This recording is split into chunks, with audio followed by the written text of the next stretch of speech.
नमस्कार साथियों, स्वागत करते हैं आपका अपने यूट्यूब चैनल कवि क्लासेस में। तो आज का हमारा जो टॉपिक होने वाला हुआ डीएलएड। जैसा कि आपको पता है कि डीएलएड पूर्व जो उसका प्रचलित नाम है बीटीसी, उसमें आप लोग का ऑनलाइन आवेदन मंगाया जा रहा है। लेकिन अभी भी बहुत सारे ऐसे बिंदु हैं जिस पर कि स्टूडेंट के मन में कन्फ्यूजन है। तो वह कौन-कौन से बिंदु हैं? पहला जो है वह है कि एजुकेशन क्वालिफिकेशन क्या होना चाहिए?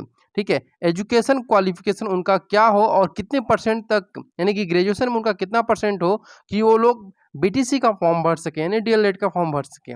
और दूसरा ये कि जो ओवर एज हैं, यानी कि जो 30 प्लस हैं, 35 प्लस हैं, यानी कि एज के बारे में कि कितने एज तक के अभ्यर्थी ये डीएलएड का फॉर्म भर सकते हैं।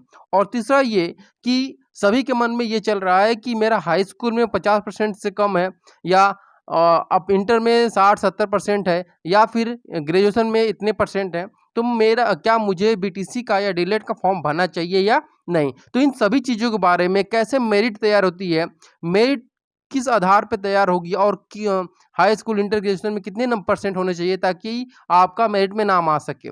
तो यहाँ पे इन तीनों बिंदुओं के बारे में चर्चा की जाएगी। तो चलिए शुरू करते हैं आज के अपने वीडियो को। देखिए यहाँ पर अगर एजुकेशन क्वालिफिकेशन, पहला जो हमारा टॉपिक है कि एजुकेशन क्वालिफिकेशन की बात करें, तो जनरल से अगर आप हैं तो जनरल को 50% अनिवार्य है ग्रेजुएशन में, और ओबीसी, एससी, एसटी और जो ईडब्ल्यूएस से हैं, और उसके अलावा अगर हम बात करते हैं कि जो स्वतंत्रता सेनानी हैं या पूर्व सैनिक हैं, उनको भी 5% की छूट मिली है। तो 5% की छूट के हिसाब से इन लोग को भी इसमें आप लोग एडमिशन के लिए अपना फॉर्म अप्लाई कर सकते हैं। ठीक है, यहाँ पे आपको एक बिंदु दिखाते हैं कि नोटिफिकेशन में आया है। देखिए यहाँ पर दिया हुआ है कि नोटिफिकेशन में भी कि जो शैक्षिक अर्हता है, यानी कि एजुकेशन एलिजिबिलिटी है, वह यह होनी चाहिए कि आप स्नातक परीक्षा में न्यूनतम 50% अंकों के साथ उत्तीर्ण हो। ठीक है, देखिए यहाँ पे 50% तो दिया है, लेकिन इसके साथ साथ ये कंडीशन भी दिया हुआ है कि अनुसूचित जाति, एससी, एसटी और यहाँ पे अन्य पिछड़ा वर्ग, यानी कि ओबीसी से जो लोग हैं, वो लोग के अलावा जो विकलांग है, ठीक है, या स्वतंत्रता संग्राम के जो आश्रित लोग हैं, या भूतपूर्व सैनिक हैं। ठीक है, भूतपूर्व सैनिक के जो मतलब बच्चे हो गए, रिलेटिव को, वो नहीं, जो भूतपूर्व सैनिक स्वयं है, जैसे कि जो नेवी में काम कर रहे थे, उनको जो 15 वर्ष तक कार्य होता है नेवी में, ठीक है, अगर वो लोग रिटायर हो चुके हैं, अगर वो बीएड का फॉर्म भरना चाहते हैं, तो वो लोग भी फॉर्म भर सकते हैं। तो उन लोगों के लिए 5% की छूट दी गई है। कितने परसेंट की? 5% की यहाँ पर देखिए ध्यान से कि 5% की छूट दी जाएगी। तो इस हिसाब से एससी, एसटी, ओबीसी, ये तीनों जो श्रेणी के हैं अभ्यर्थी, वो लोग फॉर्म भर सकते हैं। अगर एज की बात करें तो यहाँ पे देखिए 18 से 35 वर्ष के जो अभ्यर्थी हैं, वह इस फॉर्म को भी भर सकते हैं।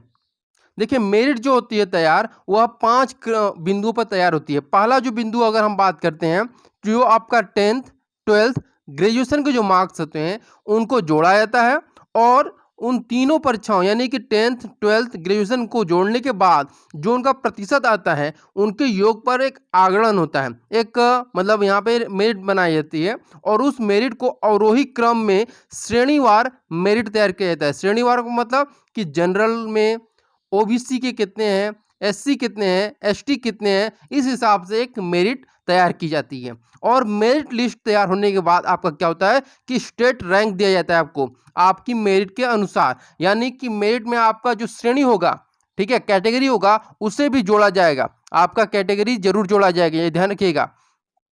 तो स्टेट रैंक मिलने के बाद आपको क्या होगा कि स्टेट रैंक के आधार पर ही आपको कॉलेज जो होता है वह चॉइस करने का मौका मिलेगा। यानी स्टेट रैंक मिल जाएगा तो आपको मालूम चल जाएगा कि आपकी जो काउंसलिंग हो रही है वह पहली काउंसलिंग होगी में आएगी नंबर आपका, या दूसरे या फिर तीसरे। क्योंकि जो यहाँ पे नोटिफिकेशन दिया गया है उसमें 2 ही काउंसलिंग की बात की गई है, लेकिन यहाँ तक उम्मीद जताई जा रही है कि अगर सीट ना फुल होगी तो तीसरी काउंसलिंग भी आपकी कराई जा सकती है।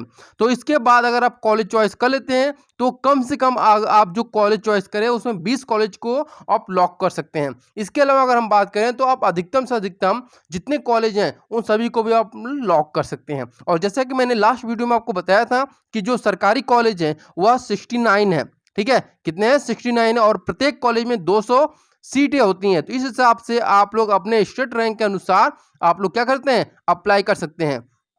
यहाँ पे देखिए आप कुछ लोगों का ये भी कहना था कि मेरे 10th में परसेंटेज कम है लेकिन 12th और ग्रेजुएशन में अधिक है, या 10th में अगर 80% है और मेरे 60% 12th में है और 50 प्लस है किसमें, ग्रेजुएशन में, तो फॉर्म भरना चाहिए कि नहीं। देखिए आपका जो सेफ जो होता है, ठीक है, अगर हम बात करें कि किस मेरिट के आधार पर कितने परसेंट होने पर आप लोग को गवर्नमेंट मिल सकता है, तो देखिए 180 प्लस यानी 180% होना चाहिए, यानी 180% अगर आपका आ रहा है तो आप लोग फॉर्म आराम से भर सकते हैं। इसके ये एक आपका कह सकते हैं कि सेफ मेरिट रैंक है, ठीक है, यानी इतने परसेंट अगर मार्क्स आपके आ रहे हैं तीनों के जोड़ने पर, तो आप लोगों का क्या होगा, जब अवरोही क्रम बनेगा तो आप लोग पहली काउंसलिंग में भी आ सकते हैं। ठीक है, आई होप आप लोग को समझ में आया होगा। अगर फिर भी कोई कंफ्यूजन लगे तो आप लोग जरूर कमेंट बॉक्स में पूछ सकते हैं।